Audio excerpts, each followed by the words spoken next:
We're here at Planet Hollywood with renowned trainer of Shane Mosley, Bernard Hopkins, as well as numerous young fighters up and coming, and Steve Cunningham, cruiserweight champion. The cruiserweight champion. So Nazim, Hopkins got a fight coming up with Jean Pascal. Give us your thoughts on that fight. Like I said, Jean Pascal has the belts. All the advantages in Pascal's side of the table. All the advantages to him. He's younger. He's fighting in Canada. He has the belts. Bernard's an older athlete, but Bernard's a legend, as we know this.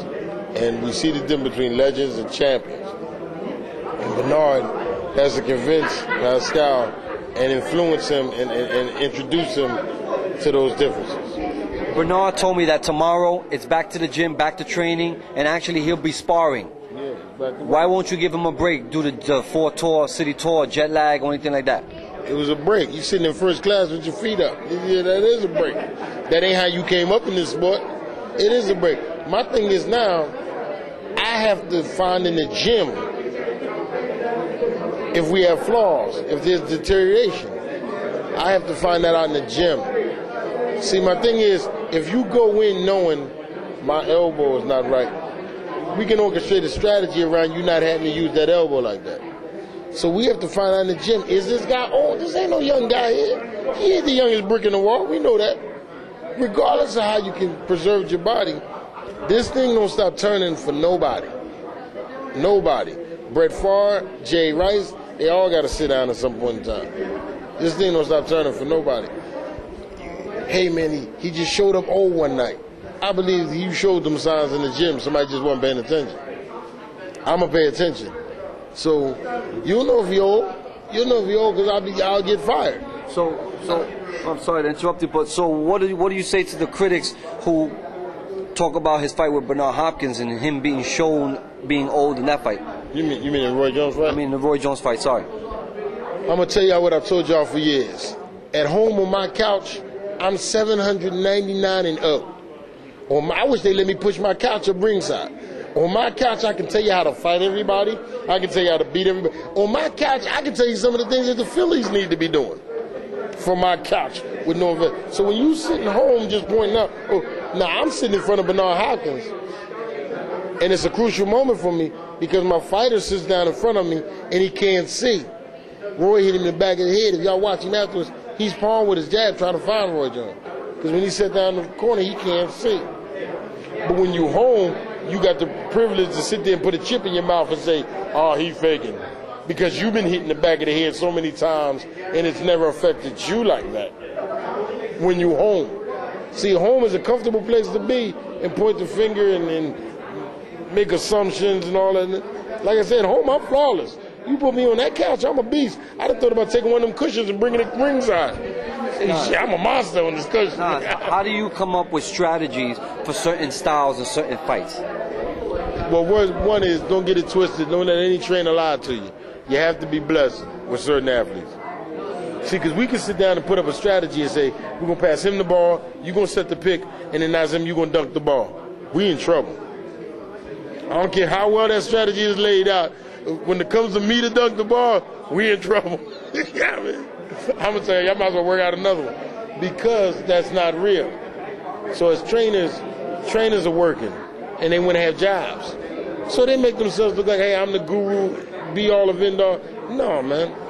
If the athlete is not capable of performing and doing the things we need done, it won't get done. I don't care what you think your strategy is. You know what I mean?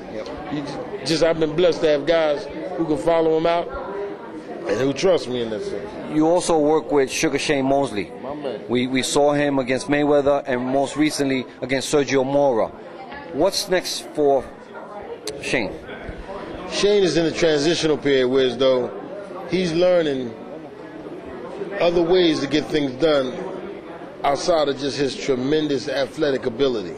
He's built a whole career on his tremendous athletic ability. And now there's other ways he can get things done. He still has it. Don't sleep on it.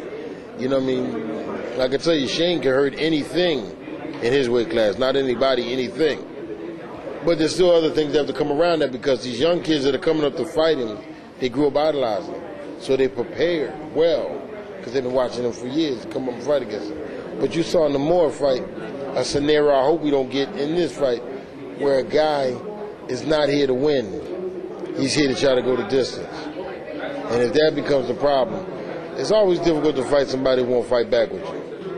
You know, everybody here, you men, you all got a woman. And when she start that arguing and you just walk away and sit down, boy, you talk about real fire. You know, sometimes you just argue back to give her enough to make her leave you alone. Because you know, if you just silence out on her, you don't throw nothing back at her, that's real fire. Why you not saying nothing? So, what happens with Cunningham next? Steve Cunningham is going to be the face of the cruiserweight division. They're talking about putting a tournament together, but all roads lead through Steve Cunningham as a cruiserweight. The other champions have all dropped the fight to him. Excuse me, gentlemen. God bless. All right, sir. See you soon, okay? Yes, sir. All roads lead through Steve Cunningham. So if the tournament starts, they need Steve Cunningham for credibility. He has a wife who is a manager, who is extraordinary. He lost his fight. Within one fight, she had him back to the #1 contingency. Within 2 fights, she had his belt back around him. Now, if that young woman's not a manager, I don't know what one is. She should be acknowledged as that. So Steve Cunningham, we look for great things from this guy, man. You know what I mean? We look for great things from him. So tell the boxing fans why they should tune in on Showtime, Hopkins Pascal. Hopkins and Pascal, you want to tune in because you're seeing and witnessing history. Some people didn't actually see George Foreman catch Michael Moore. And then they had to run back, and it's not the same energy when you saw the replay.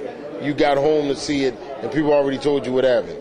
Now you have a chance, like I say, with a 2-hour flight, if it's not even that, a 2-hour flight up to Quebec to see in person Bernard Hopkins make history, inshallah. So this is something you don't want to miss, because you're able to tell your kids and you're able to tell your grandkids, I remember when that old guy won the belt and beat out George Foreman record. And like I say, when they do the movie, I hope they give us a call to do the movie about his life story, Discipline. And they may not even call me. They might call Ice Cube again. Well, we appreciate your time, man. Good luck. Thank you for having me.